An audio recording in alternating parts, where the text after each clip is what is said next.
Padre Celestial, gracias por el privilegio de encontrarnos en tu casa. Gracias por este lindo lugar, con clima perfecto, donde pueden reunirse tus hijos y tus hijas con libertad para abrir tu santo libro. Pedimos, Padre, que tú nos instruyas, ayúdenos a entender la importancia de lo que vamos a estudiar. Te damos gracias de antemano por tu presencia, porque te lo pedimos en el nombre de Jesús. Amén.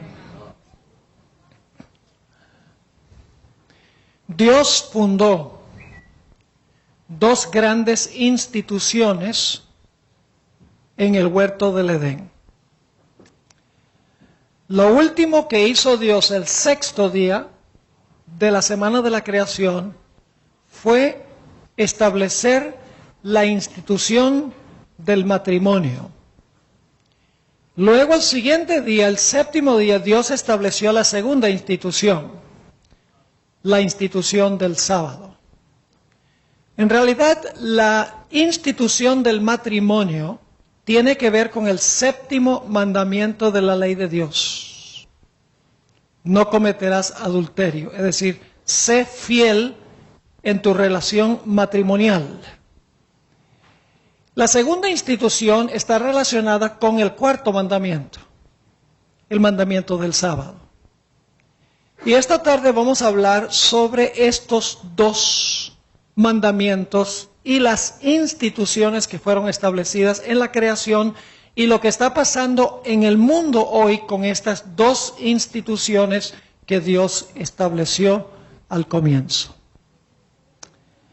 Quiero comenzar diciendo que Dios definió claramente lo que es el matrimonio. Dios definió el matrimonio como una unión heterosexual entre un hombre y una mujer. Esa es la definición que da Dios en su palabra. Dios creó varón y hembra y los casó. Dios definió claramente el matrimonio antes de entrar el pecado al mundo. Es el plan original, el plan A de Dios. La segunda institución también la definió Dios claramente. Dios 3 veces en Génesis 2 y el versículo 2 y 3 nos dice que Dios reposó el séptimo día, Dios bendijo el séptimo día y Dios santificó el séptimo día. Es decir, Dios definió también la segunda institución. Dios definió que el sábado es el séptimo día de la semana. Ahora vamos a hablar primeramente de la primera institución que Dios estableció. La institución que está relacionada con el séptimo mandamiento de la ley de Dios. La institución que Dios definió como la unión heterosexual entre un hombre y una mujer. Y para estudiar esta institución, quiero invitarles a ir conmigo a Génesis, el capítulo 1, y vamos a empezar en el versículo 26. Me voy a enfocar en el versículo 26 y 27, y luego vamos a leer después hasta el capítulo 2 y el versículo 1. Pero quiero enfocarme primero en el versículo 26 de Génesis 1. Y necesito explicarles algo. Y es que lamentablemente en las versiones en español, la traducción del hebreo en que fue escrito el Antiguo Testamento no está completa. En la versión en inglés sí. Pero el problema es que en español a veces tenemos el pronombre que está sobreentendido y por lo tanto no se pone el pronombre. Yo les voy a mostrar en Génesis 1, 26 y 27 cómo lee el original en el hebreo, y voy a dedicar el tiempo necesario para que comprendamos estos versículos porque son muy importantes y hay ciertas cosas que la gente ha pasado por alto por no leer con cuidado los pronombres como aparecen en el idioma original, no en la traducción al español, sino en el original. Ahora, cuando uno lee Génesis 1:26, hay algo que arresta la atención inmediatamente. Y es una fluctuación entre pronombres en singular y pronombres en plural. Sustantivo en singular y sustantivo en plural. Quiero que notemos lo que dice Génesis, el capítulo 1 y el versículo 26. Vamos a encontrar que Dios es una pluralidad. Génesis 1:26 nos dice que Dios se compone de dos personas. Y el texto también nos va a decir que el matrimonio que Dios creó también se compone de dos personas que son un reflejo terrenal de la relación que existe entre el Padre y el Hijo en la deidad. Es decir, la relación entre el Padre y el Hijo en la deidad se refleja en la relación entre el hombre y la mujer a nivel terrenal. Vamos a Génesis 1:26. Entonces dijo Dios. ¿A quién se refiere esa palabra Dios? A Dios el Padre. Uno. La palabra Dios se refiere allí a una persona. Dios el Padre. Y eso lo sabemos del Espíritu de Profecía, primeros escritos, página 145. La hermana White dice que Dios le dijo a su Hijo, hagamos al hombre a nuestra imagen, conforme a nuestra semejanza. Así que cuando dice, dijo Dios, está hablando del Padre, quien le está hablando ¿a quién? A su Hijo, Cristo Jesús. Así que dice, entonces dijo Dios,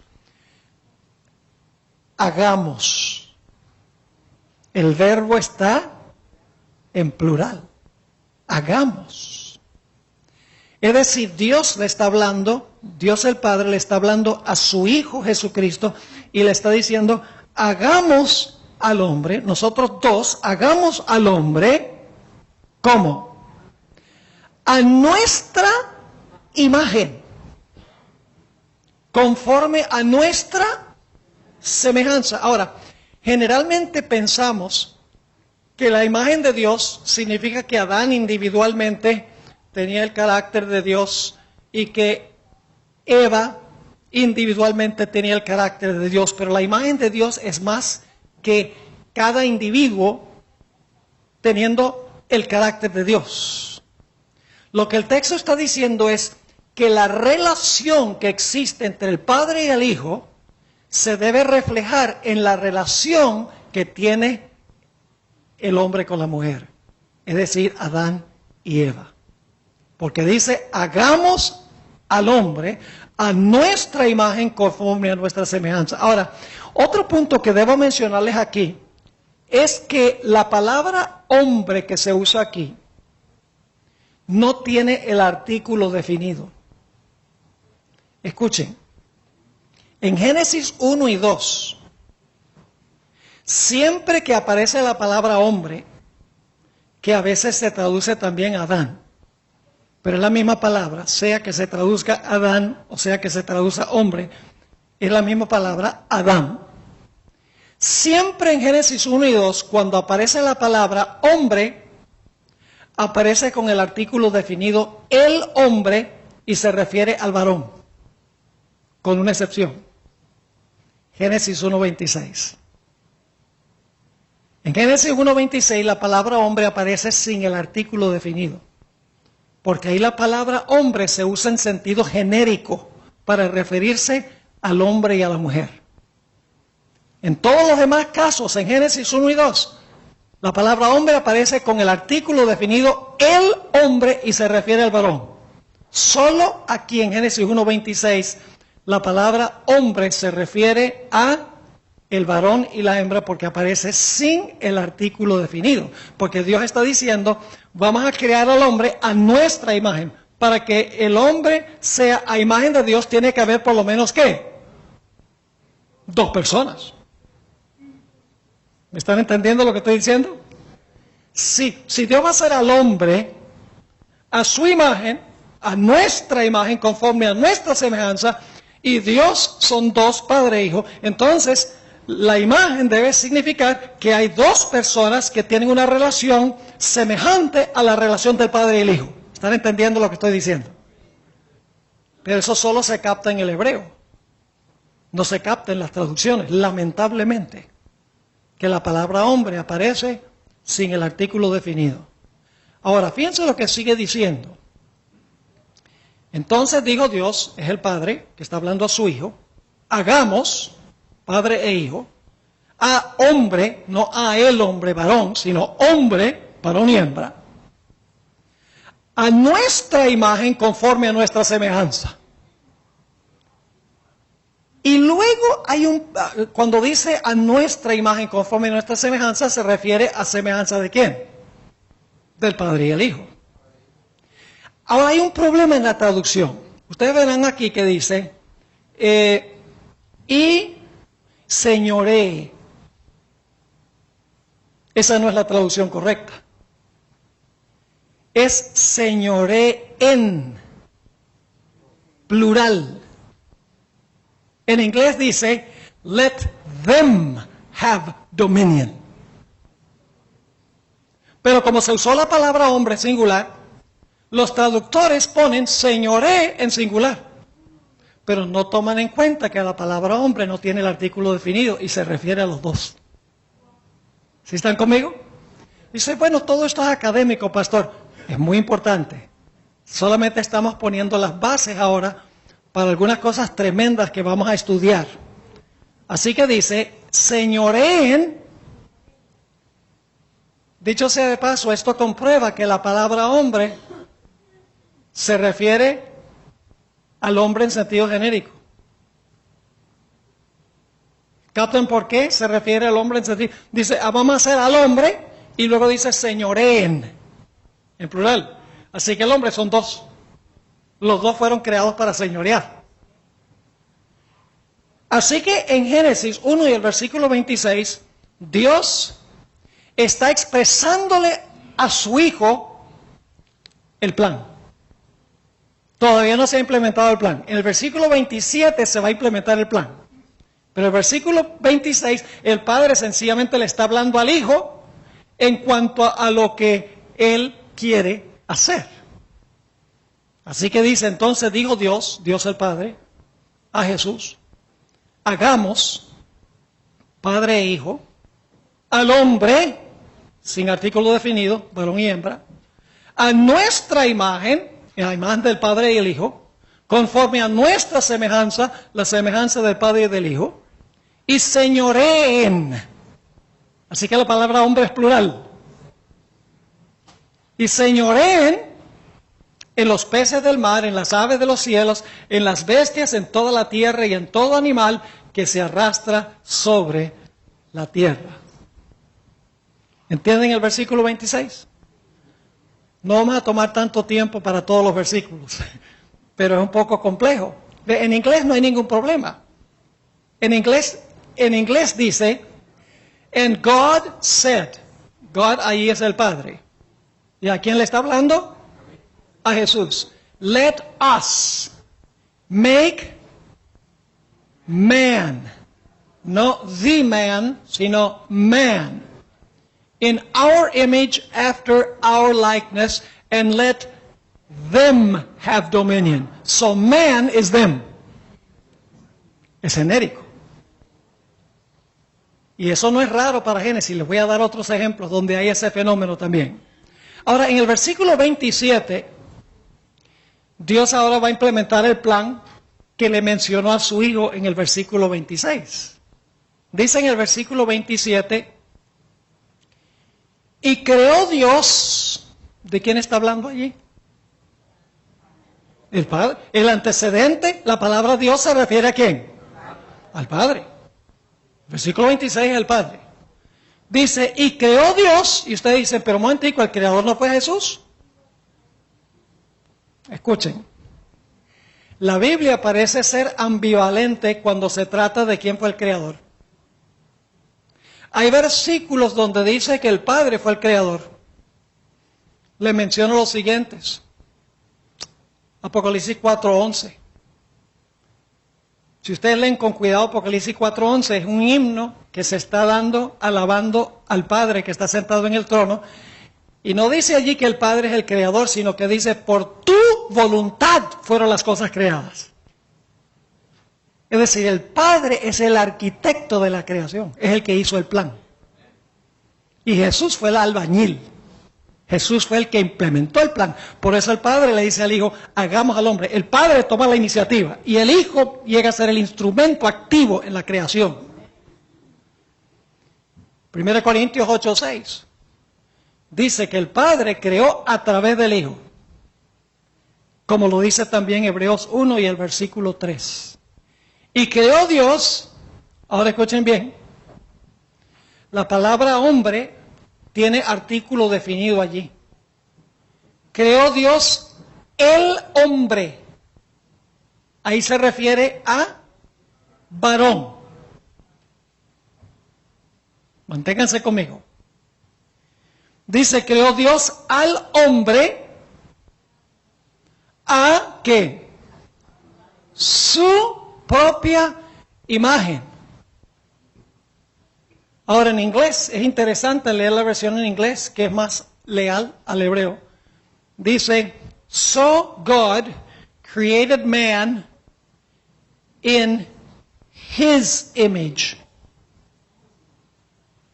Singular o plural. His image. Singular. Interesante.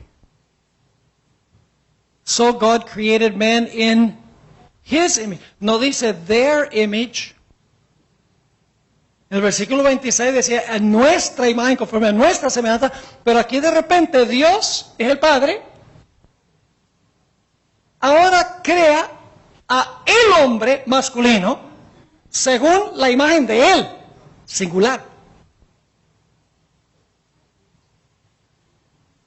Y sigue diciendo, creó Dios a el hombre a imagen de él, a imagen de Dios.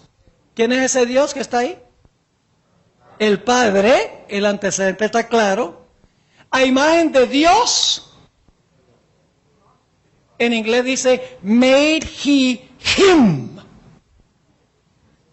¿Singular o plural? Singular.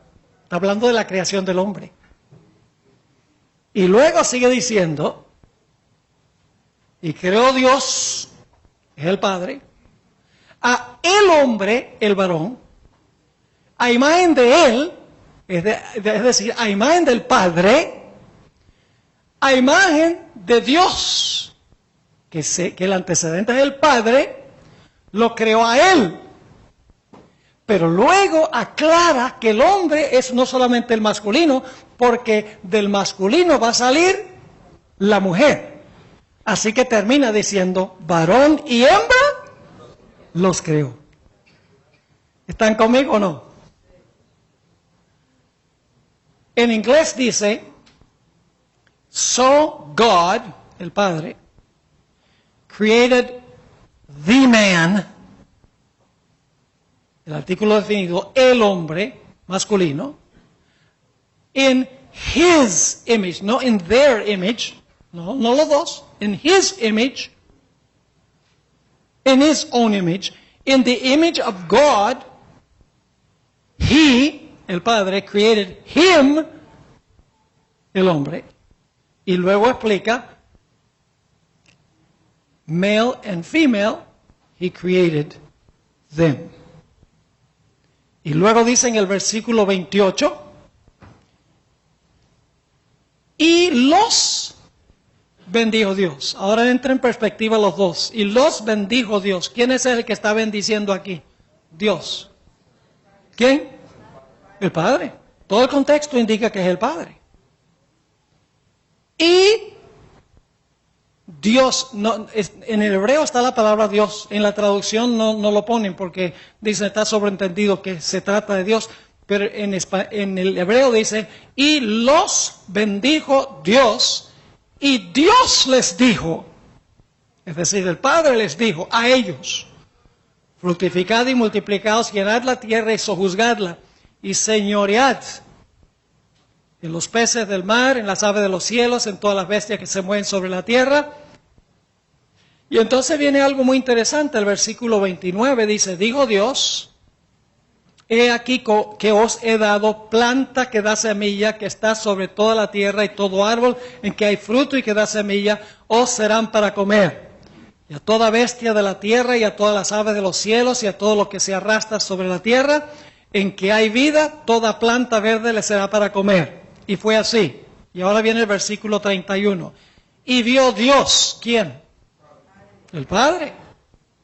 Todo lo que Él había hecho. En el español no está el pronombre, pero en el hebreo sí. Todo lo que Él había hecho. Y he aquí que era bueno en gran manera. Y fue la tarde y la mañana del día sexto, y luego el capítulo 2:1 concluye la historia. Dice: fueron pues acabados los cielos y la tierra y todo el ejército de ellos. ¿Está claro? Ahora yo sé que ustedes están pensando, diciendo: pero pastor, por entonces usted está diciendo que el hombre fue creado solo a imagen del Padre. ¿Acaso no dice: hagamos al hombre a nuestra imagen, conforme a nuestra semejanza? Así lo dice en el hebreo, claro que sí. Pero es interesante que el Hijo refleja la imagen del Padre.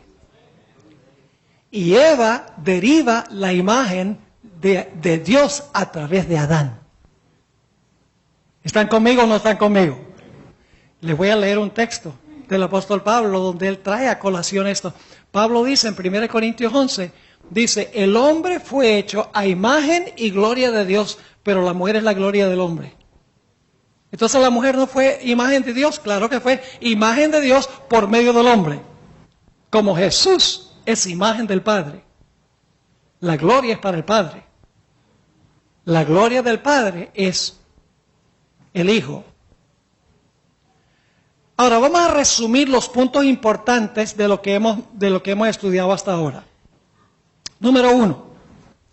La creación del hombre fue un esfuerzo cooperativo entre dos individuos. ¿De acuerdo? El Padre elaboró el plan y el Hijo lo implementó. ¿Pero para gloria de quién? Para la gloria del Padre. El Padre fue el arquitecto y el Hijo fue el albañil. Ahora quiero leer una cita tremenda del Espíritu de Profecía. Patriarcas y Profetas, páginas 14 y 15, sobre la creación. Dice la sierva del Señor: el Hijo de Dios había ejecutado la voluntad del Padre en la creación de todas las huestes del cielo. ¿Cómo? Yo pregunto, ¿el Hijo estaba sujeto a la voluntad del Padre aún antes de que existiera el pecado en el cielo? Sí, Señor. Porque dice claramente: el Hijo de Dios había ejecutado la voluntad del Padre en la creación de todas las huestes del cielo. Esos son los ángeles. Y a Él, debe decir a Jesús, así como a Dios, a Él, a Jesús, así como a ¿quién? Como a Dios, debían ellos tributar homenaje y lealtad. Cristo había de ejercer aún el poder divino en la creación de la tierra y sus habitantes. Pero en todo esto no buscaría poder o ensalzamiento para sí mismo, en contra del plan de Dios, sino que exaltaría la gloria del Padre y ejecutaría sus fines, es decir, las del Padre, sus fines de beneficencia y amor. ¿Quién es el artífice? ¿Quién es el que recibe la gloria? ¿Quién es el que da el plan? El Padre. Y claro, nosotros pensamos: bueno, ¿y el Hijo qué? de reclamar sus derechos. Ese es el problema que pasó con Lucifer. ¿Sí o no? En otra cita, Historia de la Redención, página 13 y 14, dice la sierva del Señor, el Hijo ejecutaría la voluntad y los propósitos del Padre y no haría nada por sí mismo. La voluntad del Padre se cumpliría en él. Él hacía lo que decía su padre, porque eso es lo que hace un hijo. Un hijo está sujeto a la autoridad de su padre. Y según vieron, Jesús es hijo de Dios aún antes de la creación de las huestes celestiales. Sujeto a la voluntad del Padre. No inferior. No es que Cristo no sea Dios, Cristo es Dios. Es igual a Dios. Pero está sujeto a la voluntad de su Padre desde la eternidad. Y a nosotros no nos gusta eso porque no nos gusta estar sujeto. No, eso no dice, eso está mal. Eso es estar inferior, sujetarse. No, no, no. Entonces Jesús es inferior al Padre, si ese es el argumento. ¿Están conmigo? Ahora, ¿puede haber entonces igualdad y sujeción de uno al otro? Sí, señor. Claramente. Así que nuestro primer punto es, en el resumen, la creación fue un esfuerzo cooperativo entre dos individuos. El Padre elaboró el plan y el Hijo lo implementó. La gloria y la honra es para el Padre y el Hijo hace lo que dice el Padre. Segunda conclusión. Dios creó dos personas distintas. ¿Adán y Eva eran dos individuos distintos? Sí. Pero ahora escuchen. Que debían reflejar la relación que existe entre el Padre y el Hijo en la deidad. Es decir, la relación entre Adán y Eva, la forma como ellos se relacionaban, debía reflejar la forma en que se relaciona el Padre con el Hijo y el Hijo con el Padre. Por eso dice, hagamos al hombre a nuestra imagen. Es decir, la relación entre Adán y Eva debía ser un reflejo de la relación entre el Padre y el Hijo. Y lo interesante es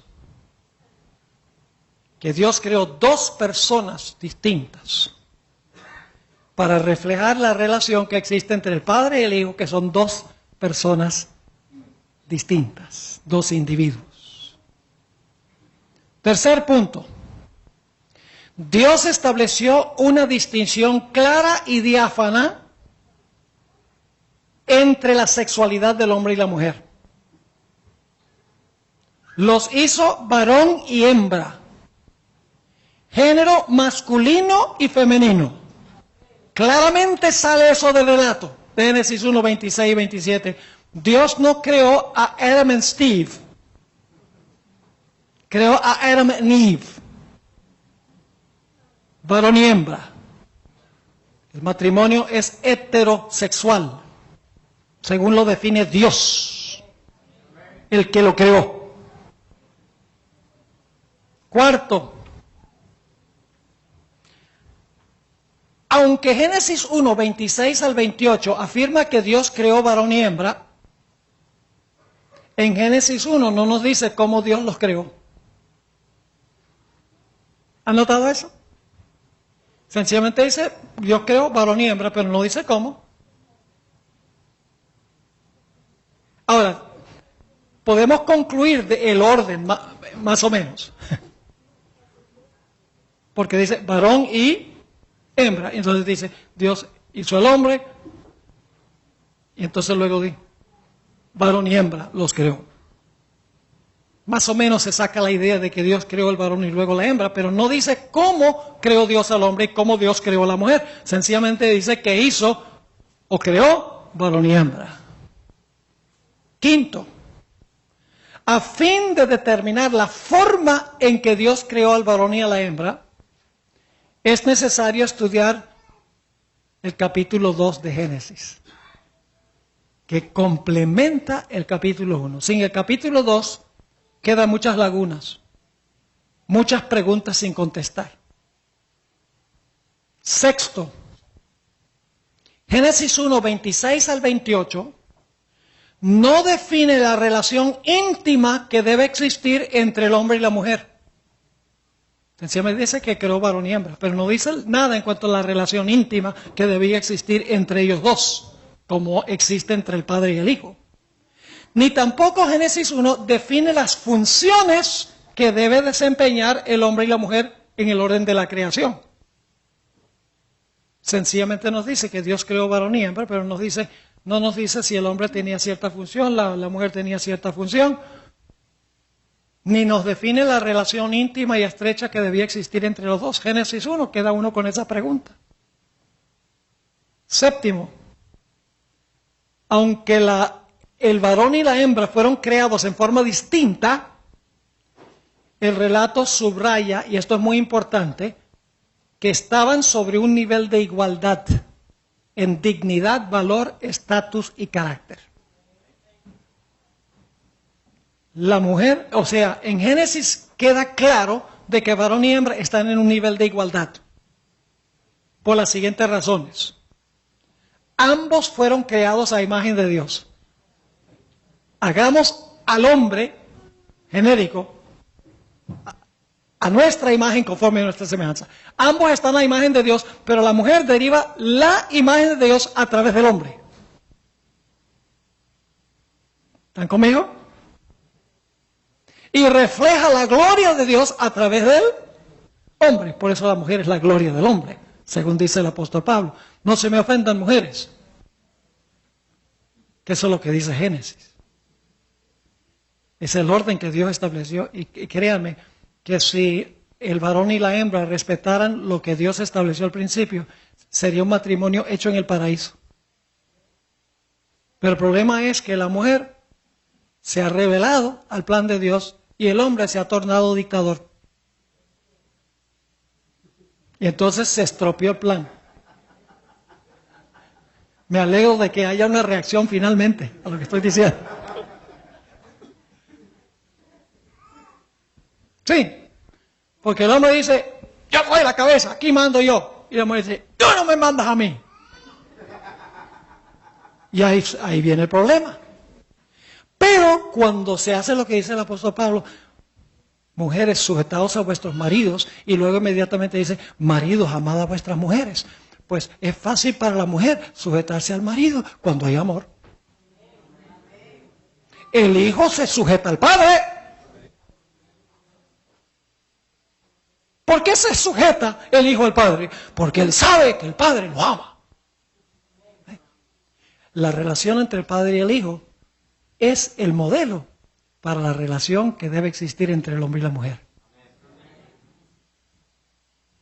Ahora, déjenme darles las evidencias en Génesis 1, 26 y 27 de que el hombre y la mujer están en un nivel de igualdad. Ambos fueron hechos a imagen de Dios. Ambos fueron bendecidos por Dios. A ambos se les dio dominio. Eva estaba compuesta de la misma sustancia que Adán. Eva tenía el mismo ADN de Adán.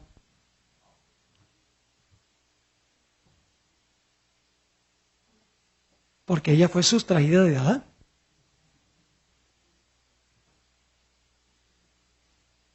Ahora saben ustedes que cuando, por ejemplo, yo tengo el ADN de mi papá y mi mamá, porque vengo de dos, pero la mujer tenía solo el ADN de Adán, así como Dios el Hijo tiene el ADN del Padre. Claro, estoy hablando, yo no sé si el Padre tiene ADN, pero mi punto es que tienen son consustanciales. Son de la misma sustancia, de la misma esencia. Así que Adán y Eva están en un nivel de igualdad. Y eso se denota. Lo vamos a ver, eso se denota por el hecho de que Dios tomó carne de la carne de Adán y hueso del hueso de Adán. Es decir, 100% de Eva era de Adán. Era de la misma sustancia que Adán, igual que Adán. ¿Se podía decir que Eva era hombre también? ¿En sentido genérico? Sí. En el sentido de Génesis 1:26, creó Dios al hombre. Hagamos al hombre, significa hagamos hombre, varón y hembra. Yo pregunto, ¿tanto a la mujer como a Adán se le podía llamar hombre? Porque eran 100% humanos los dos. Yo pregunto, ¿a Dios el Padre y al Hijo se le puede llamar a ambos Dios? Porque son consustanciales. ¿Ve que hay mucho aquí que se ha pasado por alto en este relato de Génesis? A ambos Dios les dio el nombre genérico, hombre. Y algunos dirán, pero pastor, ¿cómo se explica eso de que Dios ambos, si ustedes van a Génesis 5:2, dice que cuando Dios creó varón y hembra, los llamó hombre. Pueden leerlo ahí en Génesis 5:2, si me pueden poner Génesis 5:2 ahí, yo les voy a mostrar que el varón y la hembra ambos son hombres. Dice, varón y hembra los creó y los bendijo y llamó el nombre de ellos Adán, que es la palabra hombre.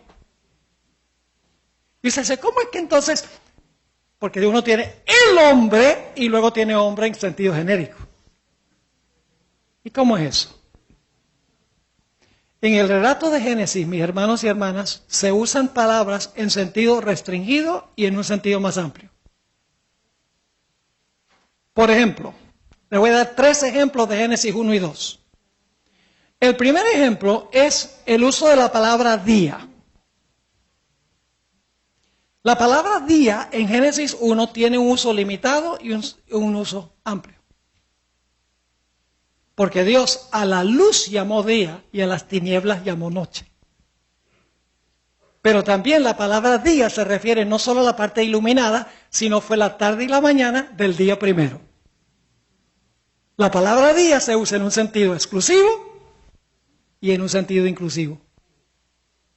Como la palabra hombre se usa para el hombre, el varón, pero en un sentido más amplio, varón y hembra. Lo mismo la palabra cielo.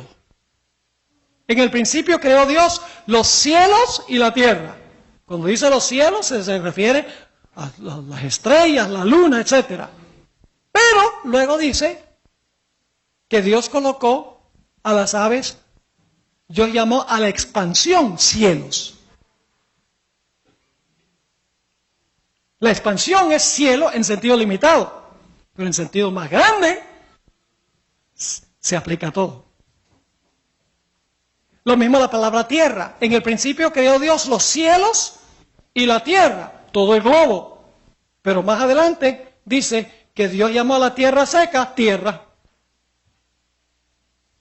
¿Están conmigo? Hay un sentido en que se usa una palabra restringida y luego más amplia. Técnicamente Adán es el hombre, pero como la mujer viene del hombre, a ambos se les puede llamar hombre en sentido más amplio. ¿Estamos en la misma página? Ahora, ¿está claro Génesis 1? ¿Sí? Por lo menos para 2 personas que dijeron amén, les quedó claro. Ahora vamos a Génesis 2, el relato complementario. Génesis, el capítulo 2. Y vamos a estudiar los versículos 18 al 24. Génesis 2, 18 al 24. Pero primero necesitamos mirar Génesis 2, 7. Génesis 2, 7. Porque aquí nos va a decir cómo creó Dios al varón. Dice allí, en Génesis 2:7, entonces Jehová Dios formó a el hombre ¿Tiene artículo definido? ¿Se refiere a cuántos? ¿Adán y Eva o solo Adán? Solo Adán. Porque la mujer no fue hecha del polvo de la tierra, fue hecha de una costilla. Dice, entonces Jehová Dios formó a el hombre del polvo de la tierra y sopló en su nariz aliento de vida, y fue el hombre un ser viviente. El hombre masculino, uno. Ahora yo les pregunto, ¿podría haber Dios creado a Adán y Eva ambos del polvo? ¿Podría Dios haber hablado a los dos a la existencia? Sea Adán y Eva. Dios podría haberlo hecho, a pesar de que el Papa dice que no. Porque el Papa ha dicho que Dios no es un mago, Dios no puede sencillamente hablar y que las cosas existan. Sí, eso fue lo que dijo. Pues mi Biblia me dice que Dios habló y existió. Y Dios no es ningún mago. Es el creador del cielo y la tierra. El omnipotente, poderoso Dios. Ese es el Dios a quien yo sirvo. Ahora vamos al versículo 18. Y dijo Jehová Dios, ¿quién es este? ¿Quién es Jehová Dios aquí? Es el Padre. A través de todo este relato, cuando usa la palabra Dios, es el Padre. El antecedente fue colocado en Génesis 1 y 2, o 1, 26 y 27. Así que dice, y dijo Jehová Dios, no es bueno. Oye, interesante, es el sexto día. Todos los días Dios ha dicho, y vio lo que él había hecho. Bueno, bueno, bueno. Sexto día, hay algo aquí que no está bueno.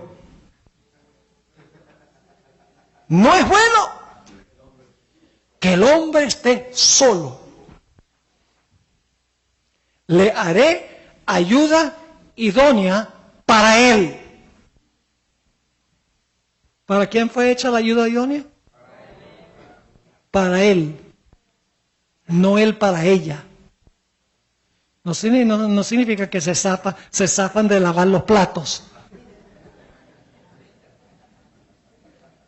y de pasar la aspiradora en la casa. No se crean. Le haré ayuda idónea para él. Jehová Dios formó pues de la tierra toda bestia del campo, toda ave de los cielos, y las trajo a Adán. La palabra Adán allí es la misma palabra, las trajo a el hombre. Solo que ahora se interpreta como Adán.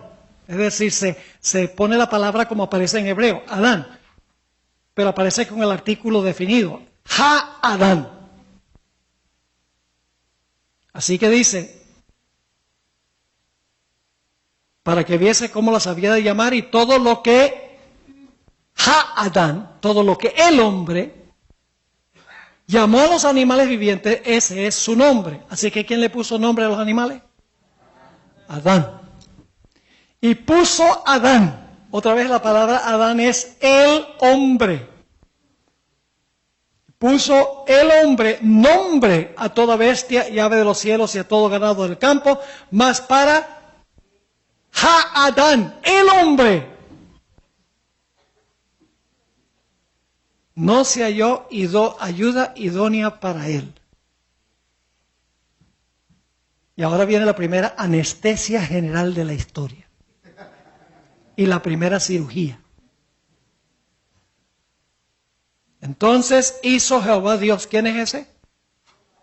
El Padre, muy bien. Jehová Dios hizo caer sueño profundo sobre Ha-Adán, sobre el hombre. Y mientras éste dormía, tomó una de sus costillas y cerró la carne en su lugar. Qué tremendo. Y de la costilla, que Jehová Dios, ¿quién es ese? El Padre, tomó del hombre, de Ha-Adán, hizo una mujer. ¿Es consustancial la mujer con el hombre? Sí. Dijo entonces Adán, el hombre, esto es ahora hueso de mis huesos y carne de mi carne. Será llamada varona. En inglés, she shall be called woman. Así que Adán no solamente nombró a los animales, sino también nombró a la mujer. Y luego explica, porque del varón fue tomada. Y luego vienen estas palabras, muy interesantes estas palabras. Génesis no nos dice quién habló estas palabras. Si uno lee continuado, uno recibe la impresión de que Adán está diciendo estas palabras. Porque en el versículo previo dice, leyendo continuado, digo entonces Adán, esta es ahora hueso de mis huesos, carne de mi carne, será llamada varona porque del varón fue tomada, por tanto dejará al hombre de su padre y de su madre. Da la impresión de que el que está hablando estas palabras fue Adán. Pero no fue Adán. El que predicó el primer sermón nupcial y ofició el primer matrimonio fue Dios. Para eso tenemos que ir a Mateo 19, 4 al 6. Y está hablando Jesús.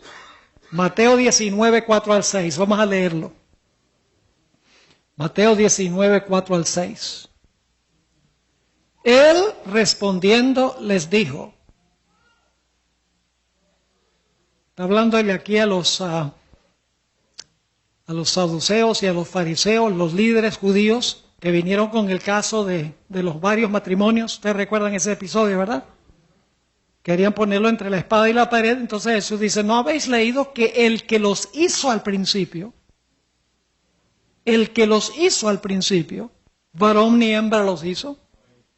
Y dijo, ¿quién fue el que dijo? El que los hizo al principio, dice, y dijo, por esto el hombre dejará padre y madre. ¿Quién toma la iniciativa para dejar, la mujer o el hombre? El hombre. Por tanto, el hombre dejará padre y madre, se unirá a su mujer, y los dos serán una sola carne. Así que no son ya más dos, sino una sola carne. Por tanto, lo que Dios, ¿quién es ese personaje? El Padre. Lo que Dios juntó, no lo separe el hombre. Y entonces ya estaban casados. Primer matrimonio de la historia. Ahora vamos a buscar las conclusiones basadas en lo que acabamos de estudiar de Génesis 2, porque hay varias conclusiones que necesitamos alcanzar.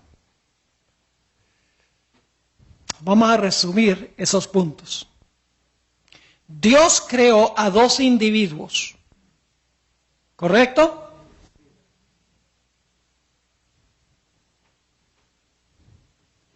Pero en realidad los dos eran uno, porque tenían la misma sustancia. Yo pregunto, ¿Dios el Padre y Dios el Hijo son uno o son dos?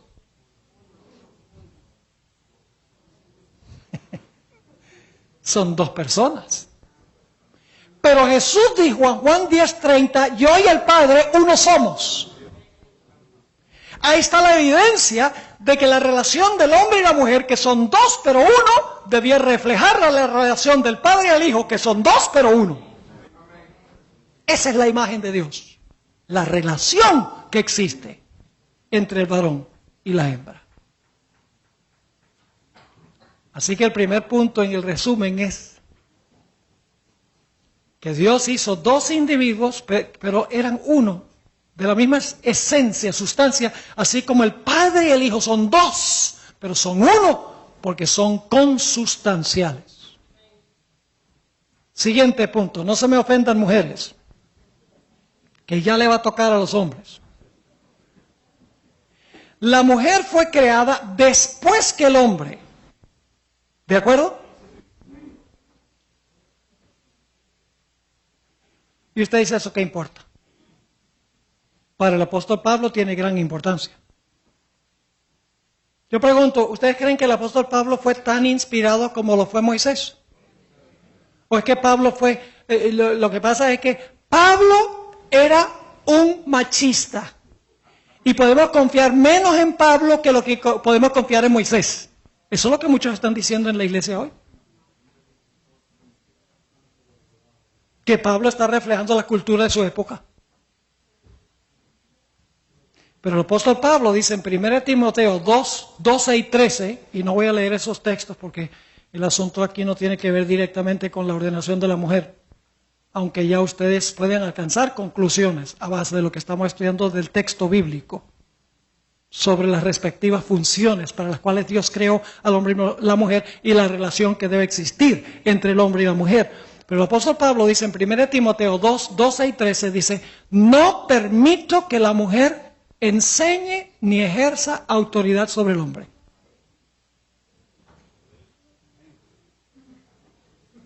Y luego da la razón. Dice, porque el hombre fue creado primero y luego la mujer. El argumento de Pablo no tiene nada que ver con la cultura, porque esto es antes del pecado.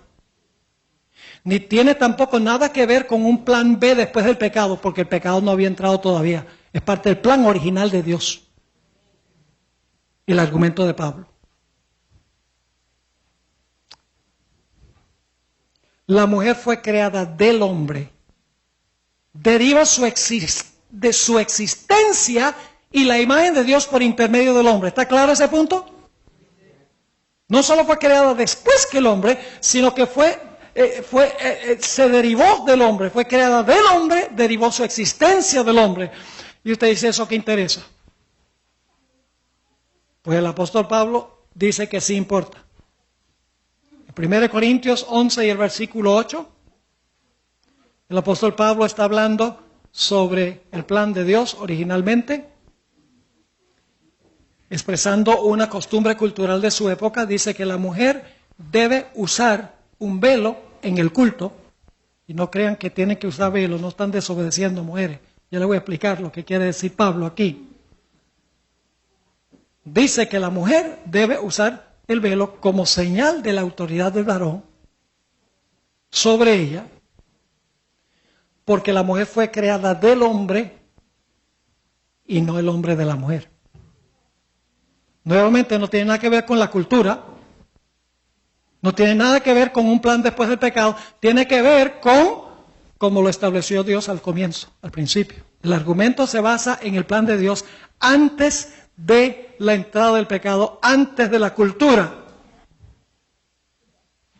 Y ustedes dicen, bueno, pastor, pero hoy en día las mujeres no usan velo para venir a la iglesia como señal de sumisión a la autoridad del varón.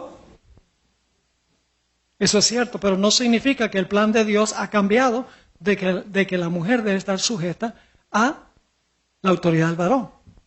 Ese es el principio universal, pero la forma en que se expresa el principio varía de cultura en cultura. Le voy a dar una explicación para que puedan entender que la forma de expresar el principio varía, pero no el principio en sí mismo. El principio en sí mismo es que la mujer debe sujetarse a la autoridad del varón. La forma en que se anuncia y se exhibe eso puede variar según la cultura. Por ejemplo, las mujeres musulmanas se cubren todo menos los ojos. Les voy a dar un ejemplo para que puedan entender cómo funciona esto. Una vez yo fui a la casa de un miembro de la iglesia, después de predicar, y cuando fui a su casa encontré encima de una mesa un montón de libros. Y la Biblia estaba debajo de todos los demás libros. Ahora, yo pregunto, ¿dónde se debe colocar la Biblia? Siempre encima de todos los demás libros. La Biblia hay que ponerla encima. Y yo me molesté. Yo miré, wow, eso sí me molesta. La Biblia abajo de todos los libros. Y le dije finalmente al hermano, le dije, mira hermano, me perdona, pero te puso la Biblia debajo de todos esos libros. La Biblia debe ir encima. Y yo le dije, ¿por qué debe ir? Y me dice, ¿por qué debes ir encima? Y yo, porque la Biblia está por sobre todo conocimiento. Y me miró y me dijo, sí, pero la Biblia también es el fundamento de todo conocimiento.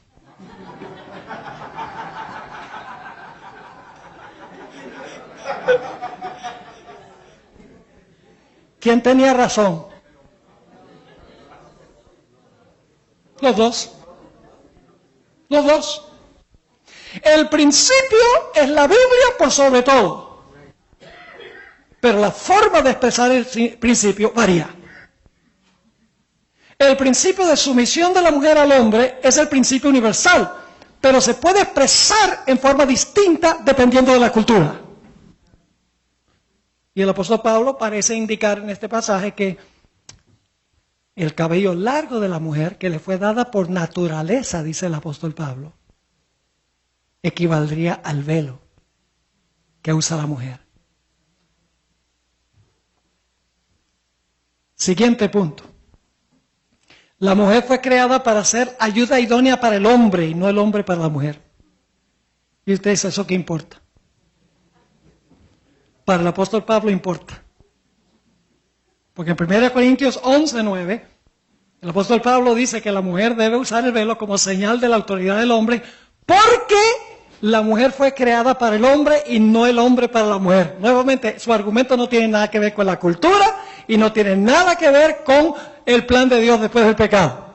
Su argumento se basa en el orden que estableció en la creación.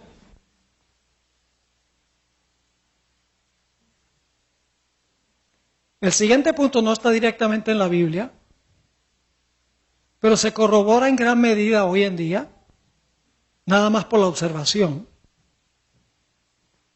La hermana White dice en el libro Eventos de los Últimos Días, página 296, que Eva fue creada de menor estatura que Adán. Le alcanzaba un poquito por encima de los hombros. Y usted, ¿eso qué importa? La estatura tiene que ver con autoridad. No les voy a leer todas las citas, tengo muchas, tengo como 15 citas, del Espíritu de Profecía donde dice que los ángeles comandantes son mucho más altos que los ángeles que comandan. La sierva de Dios dice que cuando se restaure todas las cosas, Adán será alto, pero la estatura de Cristo sobrepasará la estatura de todos los demás. Porque será el preeminente en autoridad. Así que la diferencia de altura demuestra que desde el principio, antes del pecado, Dios estableció una cadena de autoridad. Y algunos dicen, pero eso no me gusta, que la mujer esté sujeta a la autoridad del hombre. Pues entonces a usted no le va a gustar la relación entre el padre y el hijo tampoco. La Biblia dice, escuchen esto, dice que la cabeza de Cristo es Dios. 1 Corintios 11:3. La cabeza de Cristo es Dios. Cristo es la cabeza del hombre y el hombre es la cabeza de la mujer. ¿Ustedes creen que es cosa mala que el padre sea la cabeza del hijo? No. ¿Ustedes creen que es malo que Cristo sea la cabeza del hombre? Pero que el hombre sea la cabeza de la mujer, sí. ¿Cómo puede ser consistente y arguir de esa manera? Y escuchen bien, Dios es el Padre. Dios el Padre es el único que no tiene cabeza. No estoy hablando literalmente, tiene cabeza. Pero no tiene ninguna cabeza sobre él. Y la mujer es la única que no es cabeza sobre nadie. En ese orden que establece Dios. Bueno, seguimos. Adán le puso nombre a la mujer.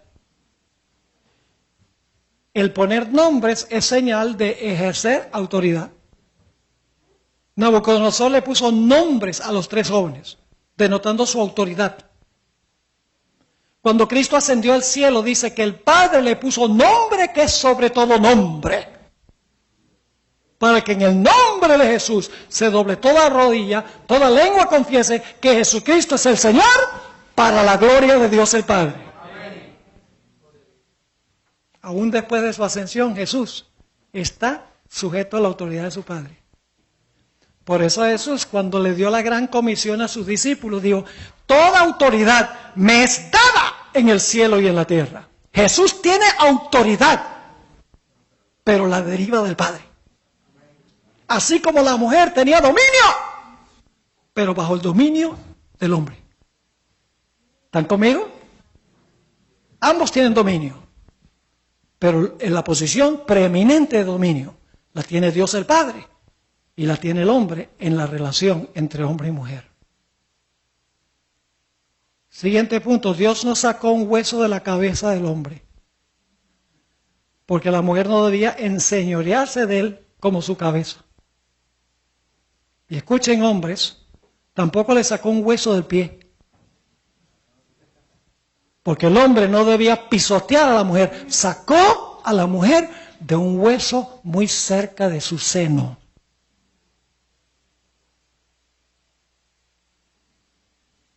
Porque ese es el lugar que ella debió ocupar en relación con el hombre. Muy cerca de su seno. Ahora escuchen bien.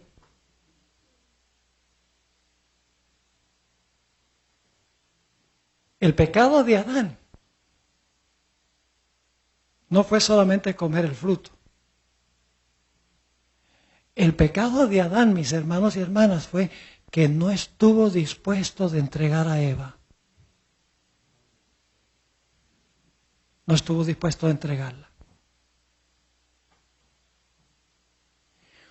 Pero Dios el Padre sí estuvo dispuesto de entregar a su Hijo,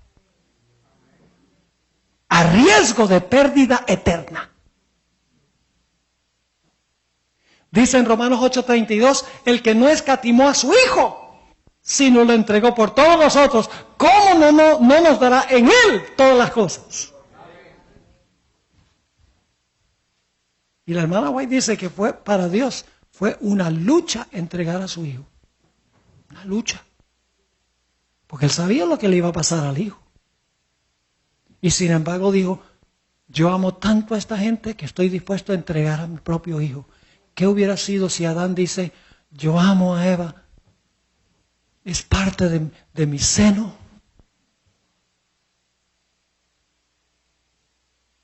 Pero voy a obedecer a Dios. ¿Saben que la hermana White tiene una cita donde dice que cuando Dios entregó a Jesús, dice, arrancó a su Hijo de su seno para entregarlo por nosotros? Lo arrancó. Bueno, 2 o 3 puntos más y luego vamos a hablar de la segunda institución. Todavía estamos en la primera. ¿Quién ofició el primer matrimonio? Dios. Déjenme leerles esa cita de la hermana White sobre el Padre arrancando de su seno. Dice: el Padre eterno, el inmutable, dio a su Hijo unigénito, arrancó de su seno a aquel que fue hecho en la imagen expresa de su persona, como Eva era la imagen de Adán, y lo envió a la tierra para demostrar cuánto amaba a la humanidad. Nos ama tanto a nosotros como a su propio Hijo, porque si no, no lo hubiera entregado. Dios el Padre ofició el primer matrimonio y predicó el primer sermón. Yo pregunto, ¿quién fue el que definió el matrimonio entonces? ¿Quién lo fundó? ¿Quién lo estableció? ¿Quién lo definió? Dios. Le pertenece a Dios.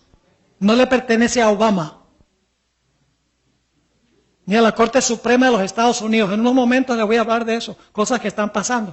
Necesitábamos esta base para luego hablar de lo que está pasando en el mundo. Es tremendo. Una señal de que estamos viviendo en los últimos días. 2 conclusiones más que podemos sacar de Génesis 2. Número 1 es que el matrimonio es indisoluble. Lo que Dios juntó, no lo separa el hombre. Si usted tiene luchas en su matrimonio, no se rinda. Luche por salvar el matrimonio. Porque el matrimonio es indisoluble. Solo por adulterio se puede disolver, según la definición que dio Jesús. No es por cualquier causa. Ah, no, porque es que mi esposa se arrugó, se puso viejita. ¿Ah? O mi esposo me abusa. Puede separarse si está en peligro su vida. Pero no divorciarse y recasarse. En la Biblia no está eso. Y usted dice, ay, pero ¿por qué Dios lo hizo tan estricto? Porque si Dios hubiera establecido el matrimonio y dado 1000 excepciones, entonces ¿para qué? Dios lo puso difícil. Para que tuviéramos cuidado antes de entrar en esa relación. Y una vez habiendo entrado en esa relación, que luchemos para que sea una buena relación. Y finalmente, el matrimonio es normativo para siempre, mientras estemos en este mundo. Porque Dios dijo, por tanto dejará al hombre padre a su madre y se allegará a su mujer. Cuando Dios habló esas palabras, no había padre ni madre. Así que Dios está diciendo, desde este momento en adelante, el hombre dejará padre y madre. Adán no dejó padre y madre. El padre era Dios y madre no tenía. Así que está diciendo, desde ahora en adelante, dejará padre y madre, se llegará a su mujer. El matrimonio es normativo para siempre, mientras vivamos en esta tierra. El matrimonio heterosexual entre un hombre y una mujer. La definición que da Dios. ¿Entendieron lo que estudiamos?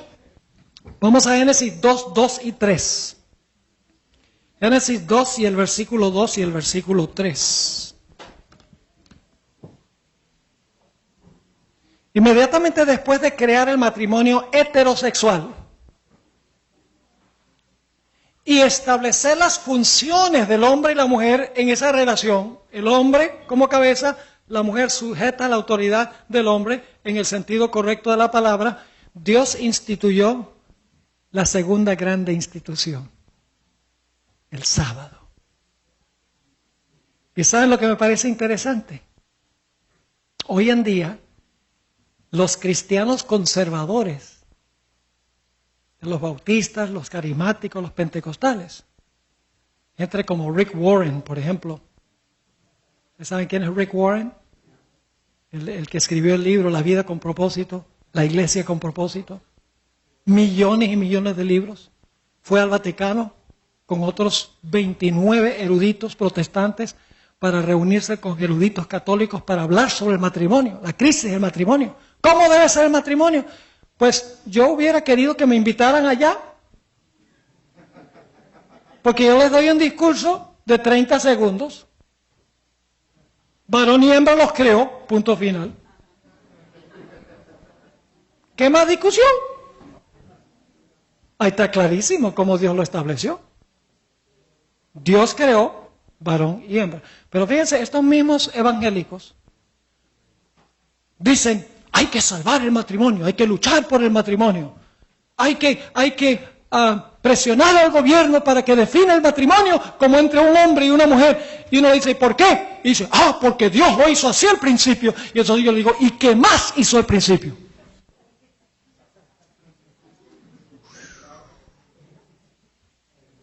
¿Por qué defienden el matrimonio y no el sábado? Si el sábado fue hecho al mismo tiempo que el matrimonio. Antes del pecado, ambos. Y sabes que algunos adventistas son muy inconsecuentes también. Porque dicen, el matrimonio tiene que ser entre un hombre y una mujer, y el sábado es el séptimo día. Pero cuando se trata de la dieta que Dios dio también al principio, dice, eso no se aplica. O todo se aplica o nada se aplica.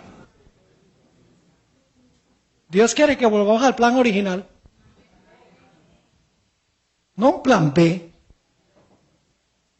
No, Dios quiere que volvamos a un plan A, pero Dios dio permiso de comer carnes limpias.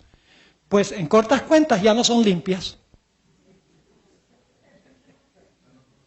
Porque estamos al final de la historia, cuando el mundo animal está completamente enfermo. Entonces Dios dice, lo que yo les permití en el pasado, no lo hagan ahora porque las circunstancias han cambiado.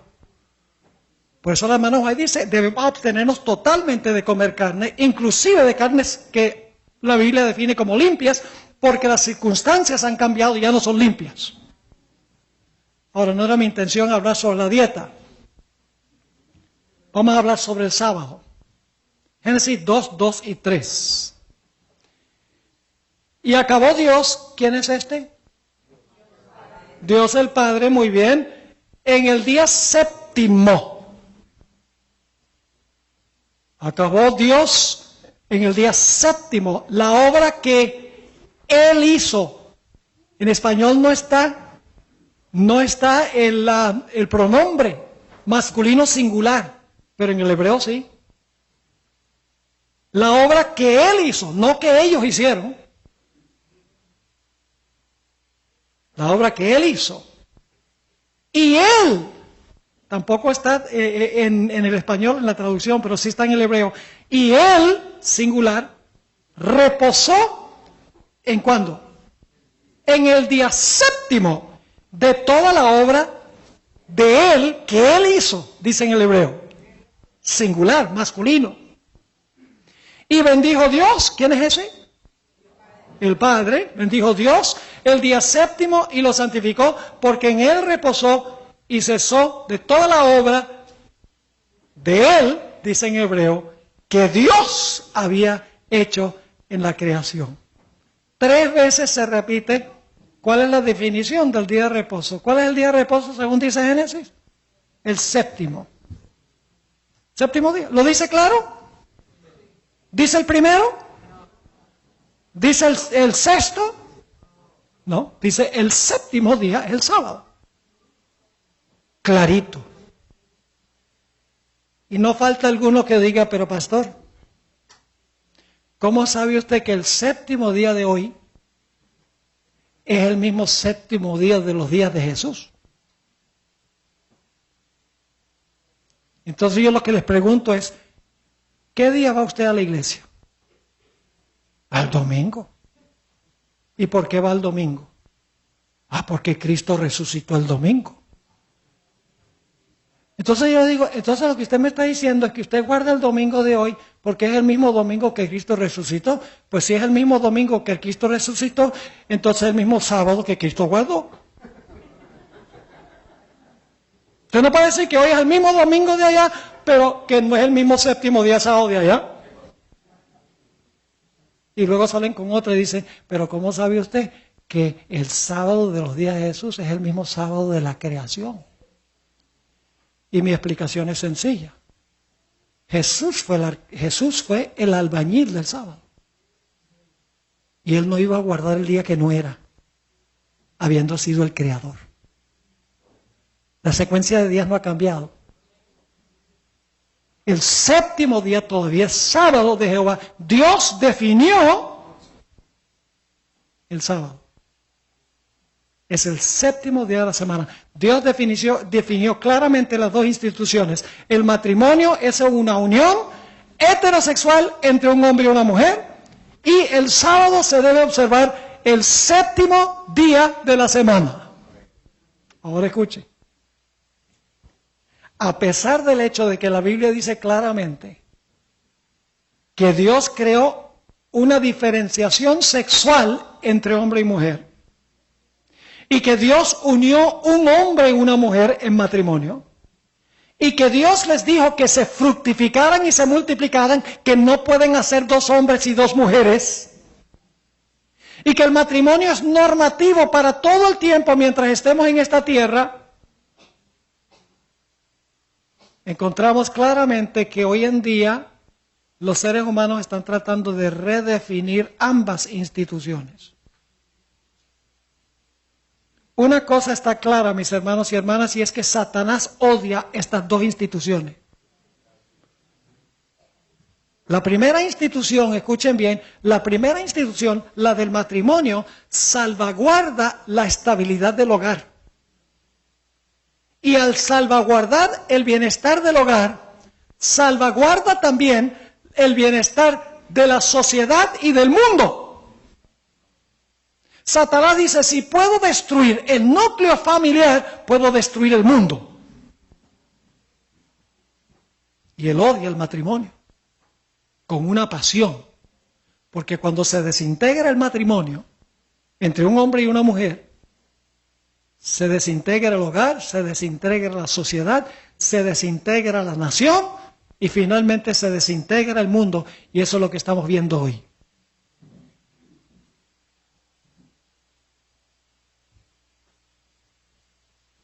La otra institución, la del sábado, protege nuestra relación vertical con Dios. La primera institución es preservar el orden de la sociedad. La segunda institución es preservar nuestra relación con Dios. Por eso nos dio el sábado para nosotros recordar siempre al Creador, para respetar y venerar siempre a Dios. Por eso es que Dios hizo el sábado la segunda institución. Como ustedes saben, y es cierto aquí en Canadá, al igual que en los Estados Unidos, los que apoyan el matrimonio homosexual están usando los medios de comunicación y los poderes civiles del mundo, inclusive el poder de las Naciones Unidas, para redefinir el matrimonio que Dios ya definió. Diciendo que el matrimonio es una unión de dos personas sin consideración de género. Y cualquier persona que discrepa con esta definición es considerada inmisericordia y prejuiciada. Satanás odia el matrimonio. ¿Saben por qué Satanás odia el matrimonio? ¿Saben cuándo se originó el conflicto de Satanás con Dios en el cielo? Permítame leerles esta cita de Primeros Escritos, página 145, para que ustedes vean. Fue cuando Dios decidió crear al hombre y la mujer y el matrimonio que Satanás se llenó de celos. Por eso odia el matrimonio. Dice en Primeros Escritos 145, Satanás fue una vez un ángel a quien se honraba en el cielo, el que seguía en orden a Cristo. Su semblante, como el de otros ángeles, era benigno y denotaba felicidad. Su frente alta y espaciosa indicaba poderosa inteligencia. Su figura era perfecta y su porte noble y majestuoso. Ahora escuchen. Pero cuando Dios dijo a su Hijo, hagamos al hombre a nuestra imagen, Satanás sintió celos de Jesús. Deseó que se le consultase acerca de la formación del hombre, es decir, la formación de varón y hembra. Y porque esto no se hizo, se llenó de envidia, celos y odio. Deseó recibir los más altos honores después de Dios. ¿Qué creen ustedes que es una de las cosas que más odia Satanás en esta tierra? El matrimonio. Eso fue lo que creó el conflicto originalmente. Satanás está diciendo, tú decidiste crear el matrimonio sin consultarme a mí, ahora vas a ver lo que voy a hacer con tu matrimonio. Y por eso hoy en día el matrimonio está desbaratado. El 50% de los matrimonios hoy en día terminan en divorcio. Y eso no cuenta todos los que están separados que no se divorcian. El 41% de los bebés que nacen en los Estados Unidos nacen fuera de una relación matrimonial. 41%. ¿Qué esperanza hay para esos niños? ¿Qué esperanza hay para la sociedad, para el mundo, bajo esas circunstancias? Ahora escuchen. Esto es lo más triste. La mayoría de las grandes iglesias que provienen de la Reforma Protestante ya han bendecido el matrimonio homosexual. la Metodista Unida, viene de Wesley, la Presbiteriana de Calvino, la Luterana Unida de Lutero. Han bendecido el matrimonio entre homosexuales. Las grandes iglesias que vienen de la Reforma Protestante. Y algunas de ellas inclusive están ordenando ministros homosexuales. Y quiero decirle algo.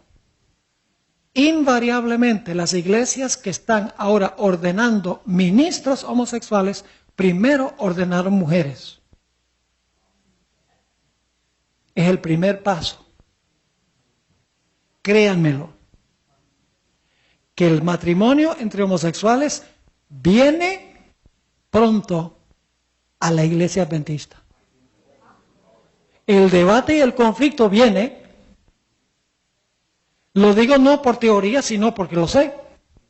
No estoy diciendo que la iglesia va a apostatar, pero lo que sí estoy diciendo es que la iglesia se va a enfrentar a este problema igual que se está enfrentando a la ordenación de la mujer ahora. Yo no tengo duda de que saldrá airosa. Yo no estoy diciendo si va a salir airosa o no. Lo que estoy diciendo es que la iglesia se va a enfrentar a este problema. Se va a enfrentar. Yo le voy a dar un ejemplo práctico de este asunto.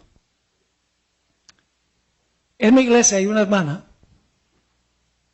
que tiene una hija que es lesbiana. Uno de los profesores de teología de la Universidad de la Sierra, en una playa en California, casó a la hija de esta hermana de mi iglesia con otra mujer. Más adelante les voy a hablar de la teoría de la evolución. En el departamento de biología de la Universidad de la Sierra, 5 profesores en el departamento de biología estaban enseñando que el hombre llegó a existir por evolución. Es un problema. No estoy diciendo que la iglesia no va a salir airosa, porque el Espíritu de Profecía es claro en cuanto a eso.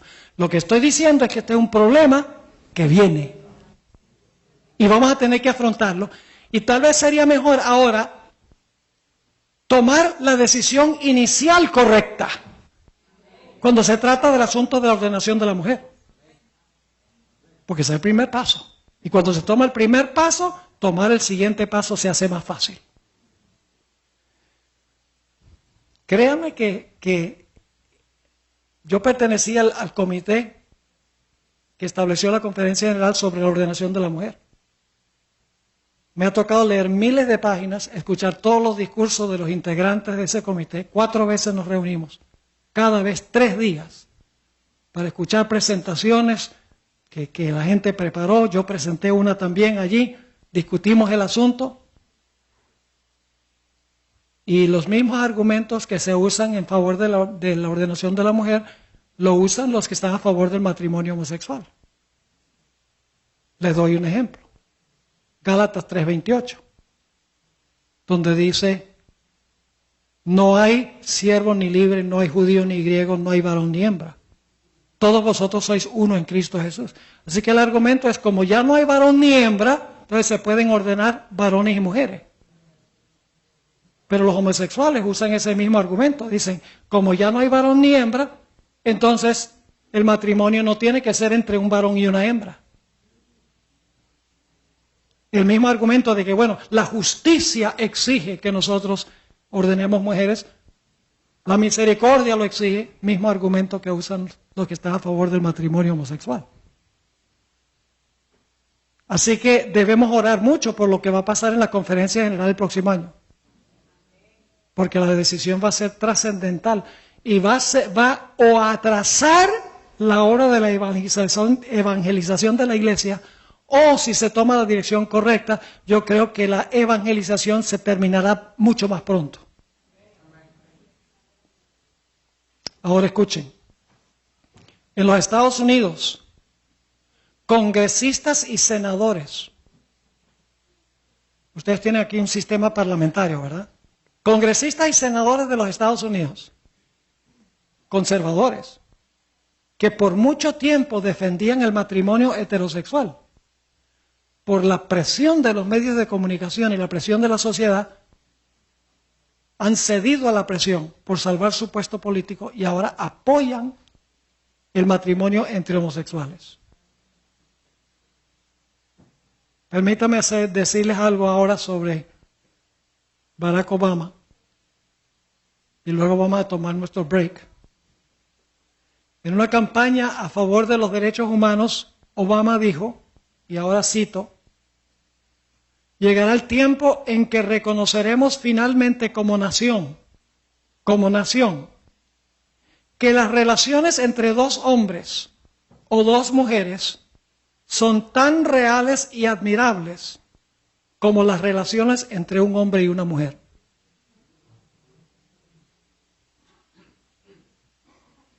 El año pasado, un jugador de básquetbol con el nombre de Jason Collins, jugador con los Washington Wizards, salió del closet y se declaró abiertamente homosexual. Los medios de comunicación en los Estados Unidos lo alabaron y lo glorificaron como un gran héroe, halagándolo por su valentía en declararse homosexual públicamente. Fue el primer deportista de los grandes deportes de los Estados Unidos en declararse abiertamente homosexual.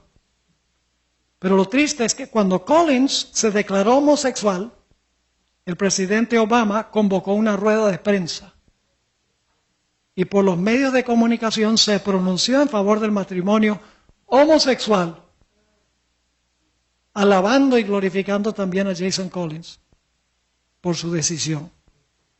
Es el primer presidente en la historia de los Estados Unidos. Se pronuncia abiertamente a favor del matrimonio entre homosexuales. Ahora escuchen bien, yo no tengo ningún problema con que el gobierno haga uniones civiles por fines de impuestos, pero eso no es matrimonio. Dios definió el matrimonio. El hombre no tiene derecho de redefinir el matrimonio.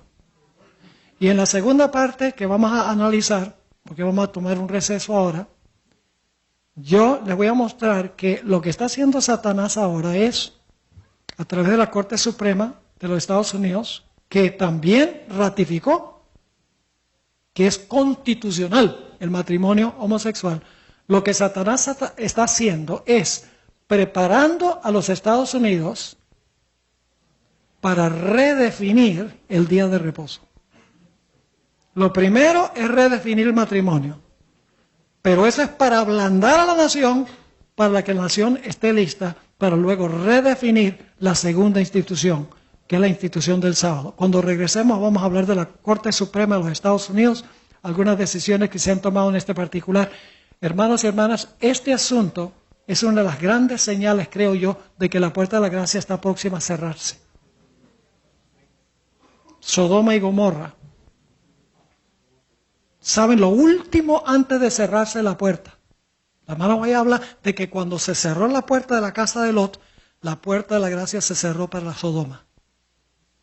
Esa puerta cerrada fue la puerta de la gracia cerrada para Sodoma. Y el último acto antes de cerrarse la puerta era que los hombres de la ciudad, jóvenes y viejos, querían tener relaciones homosexuales con los ángeles. Ciertamente hoy en día estamos viendo esa como una de las grandes señales.